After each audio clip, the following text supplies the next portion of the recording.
दोस्तों, अगर आप भी यशस्वी जायसवाल की बल्लेबाजी से खुश हैं और रोहित शर्मा को भी आप शानदार कप्तान मानते हैं तो इस वीडियो को लाइक जरूर कीजिएगा। दोस्तों, वानखेड़े में चला यशस्वी का जादू, ऐतिहासिक शतक ठोककर रचना चाहा इतिहास। तो ग्रीन के साथ मुंबई के बल्लेबाजों ने अपने बल्ले की गरज से दिया है ऐसा मुंह तोड़ जवाब, दांतों तले उंगलियां दबाने पर मजबूर हो गया पूरा क्रिकेट जगत। तो आखिर क्या कुछ हुआ मुंबई और राजस्थान के बीच खेले गए IPL इतिहास के सबसे रोमांचक मुकाबले में? अंतिम ओवर तक चले इस महामुकाबले की अंतिम गेंद पर किसने मारी बाजी? कौन बना अपनी टीम की जीत का हीरो? इस महामुकाबले की पूरी हाईलाइट हम आपको दिखाएंगे, लेकिन उससे पहले आपको क्या लगता है यशस्वी जायसवाल और ईशान किशन में कौन सबसे धाकड़ ओपनर है? हमें अपने जवाब कमेंट में जरूर बताइए। दोस्तों, IPL के इतिहास के 1000वें मैच में जीत की राह पर बरकरार मुंबई इंडियंस किसी भी कीमत पर राजस्थान को रौंदकर पॉइंट्स टेबल में लंबी छलांग लगाने का इंतजार कर रही थी, तो वहीं राजस्थान के रजवाड़े भी किसी से कम नहीं थे। जबरदस्त घमासान देखने के लिए एक बार फिर मुंबई इंडियंस के गढ़ वानखेड़े में नीला समंदर पड़ा था। हर कोई रोहित शर्मा का बर्थडे खास बनाने के लिए इंतजार कर रहा था। हालांकि किस्मत रोहित के पक्ष में नहीं रही और मेहमान संजू ने टॉस जीतकर पहले बल्लेबाजी करने का फैसला किया। और दोस्तों, इस महामुकाबले में एक बार फिर यशस्वी जायसवाल के साथ उनके साथी जॉस बटलर की जोड़ी मैदान में उतरी। इन दोनों का ही रिकॉर्ड मुंबई पलटन के सामने बेहद शानदार था। यही डर मुंबई को भी सता रहा था और फिर अगले कुछ ओवरों में ऐसा हुआ जिसने क्रिकेट के इतिहास को पलटने का काम किया। आपको बता दें, एक छोर से मुंबई इंडियंस जहां लगातार अंतराल पर राजस्थान के विकेट चटका रही थी, तो दूसरी तरफ से केवल एक खिलाड़ी अपनी टीम का संकट मोचन बनकर मुंबई इंडियंस पर अकेले भारी पड़ा हुआ था। जी हां दोस्तों, बटलर और यशस्वी ने अपनी टीम को एक तूफानी शुरुआत दिलाई और पावर प्ले में ही चौके छक्कों की बारिश कर पावर प्ले में ही 62 रन जड़ दिए। ये एक बेहद सटीक शुरुआत थी और ऐसे में मुंबई इंडियंस किसी भी कीमत पर विकेट चटकाना चाहती थी और उनको पहली सफलता दिलाई पीयूष चावला ने, जो उन्होंने आते ही जॉस बटलर को 19 गेंदों पर 18 के निजी स्कोर पर चलता किया। तो फिर बल्लेबाजी करने उतरे कप्तान संजू सैमसन का विकेट भी मुंबई को बहुत जल्दी मिला। दोस्तों, मुकाबला अचानक से पलटने लगा था।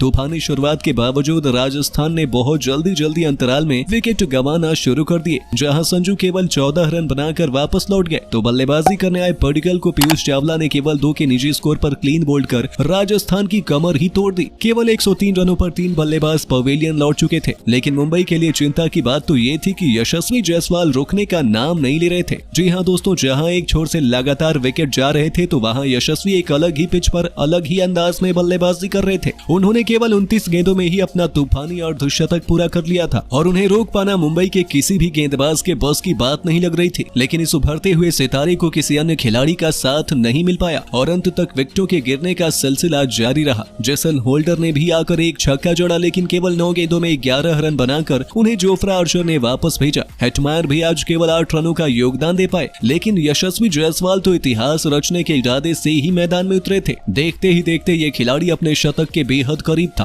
तो पूरा स्टेडियम उनके लिए खड़ा था और इस खिलाड़ी ने अपने फैंस को निराश नहीं किया और केवल 53 गेंदों में ही अपना ऐतिहासिक शतक पूरा कर इतिहास के पन्नों में अपना नाम सुनहरे अक्षरों में दर्ज करवा लिया। जी हाँ दोस्तों, सभी ने यशस्वी के लिए तालियां बजाई, तो वहीं मुंबई इंडियंस के पसीने छूट गए थे। रोहित का हर एक प्लान उन्हें रोकने का फ्लॉप साबित हुआ और इस खिलाड़ी ने देखते ही देखते शतक पूरा करने के बाद अपनी टीम को 200 रनों के पार भी पहुंचा दिया। हालांकि अंत में मुंबई इंडियंस को यशस्वी का विकेट मिल गया। अंतिम ओवर में अरशद खान ने यशस्वी को चलता किया, लेकिन जाने से पहले उन्होंने मुंबई को जमकर खून के आंसू रुला दिए थे और केवल 62 गेंदों पर 16 चौके और 8 छक्के की बदौलत 124 रन ठोक लिए थे। अश्विन ने भी एक चौका जोड़कर 20 ओवरों में अपनी टीम को 212 रनों के माउंट एवरेस्ट जैसे लक्ष्य तक पहुंचा दिया था। दोस्तों, मुंबई के गेंदबाजों का दिन कुछ खास नहीं रहा। अरशद खान को सबसे अधिक 3 सफलताएं हासिल हुई, तो पीयूष चावला को 2 विकेट मिले, वहीं जोफ्रा आर्चर और मेरेडिथ को 1-1 विकेट मिला। मुंबई को भी अब इतिहास रचने के लिए एक तूफानी शुरुआत की दरकार थी, जिसके लिए रोहित के साथ किशन की जोड़ी मैदान में उतरी। लेकिन अपने जन्मदिन पर रोहित ने केवल अपने फैंस को निराशा ही दी। संदीप शर्मा ने केवल 3 रन के निजी स्कोर पर रोहित शर्मा को क्लीन बोल्ड कर मुंबई को 440 वोल्ट का झटका दिया।